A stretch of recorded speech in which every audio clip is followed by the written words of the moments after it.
இப்போது இது வந்து உங்களுக்கு எல்லாருக்கும் தெரிஞ்சிருக்குல்ல, ஒன்றும் பிரச்சனை இல்லைல்ல. இது வந்து அடிப்படை, சரியா?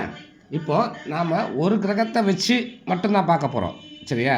இந்த அமைப்பு இல்லைன்னா, ஐயோ எனக்கு ஜாதகத்தில் இந்த அமைப்பு இல்லையா, அப்போ நான் வந்து ரொம்ப கஷ்டப்பட்டுருவேனா, ஏழையாகவே செத்து போயிடுவேனா அப்படின்லாம் ஒன்றும் வருத்தப்பட வேண்டியதில்லை. அது வேறு வேறு கிரகங்களை வச்சு பார்ப்போம். இப்போ நாம் ஒரு கிரகத்தை மட்டும் எடுத்துக்கிறோம், சரியா? ஒரு கிரகம் எந்த இடத்துலலாம் அமர்ந்துச்சுன்னா அப்படின்னு சொல்லிட்டு நம்ம இன்றைக்கி எடுத்துக்கக்கூடியது என்ன அப்படின்னு சொன்னால் ராகு, சரியா?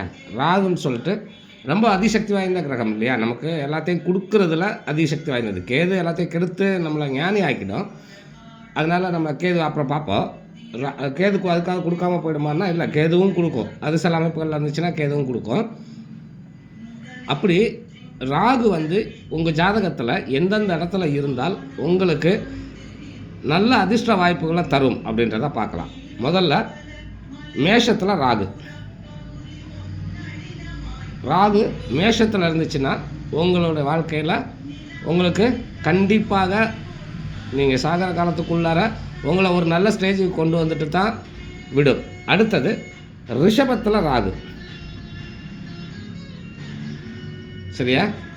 மேஷத்தில், அடுத்தது ரிஷபத்தில், அடுத்தது கடகத்தில், அடுத்தது கன்னியில், அடுத்தது மகரத்தில்.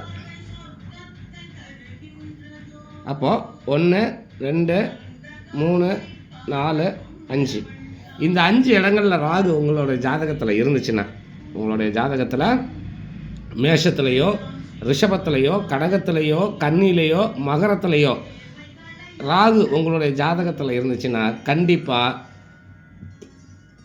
நீங்கள் எந்த மாதிரியான குடும்ப சூழ்நிலைகளில் பிறந்திருந்தாலும் அல்லது இன்றைக்கி என்ன மாதிரியான குடும்ப சூழ்நிலைகளில் இருந்தாலும் கட்டாயமாக உங்களுடைய மரணத்துக்குள்ளார உங்களை ஒரு பெரிய நிலைமைக்கு கொண்டு வந்துட்டு மட்டும்தான் உங்களுடைய மரணம் நடக்கும், சரியா?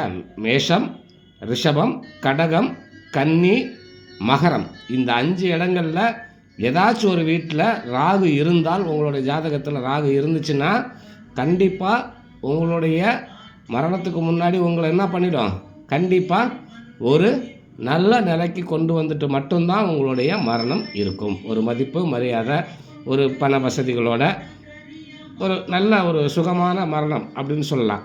அது வரைக்கும் கொடுக்கக்கூடியது இந்த ராகு தான். இது எப்போ நடக்கும் அப்படின்றதெல்லாம் நம்ம பின்னாடி பார்க்கலாம்.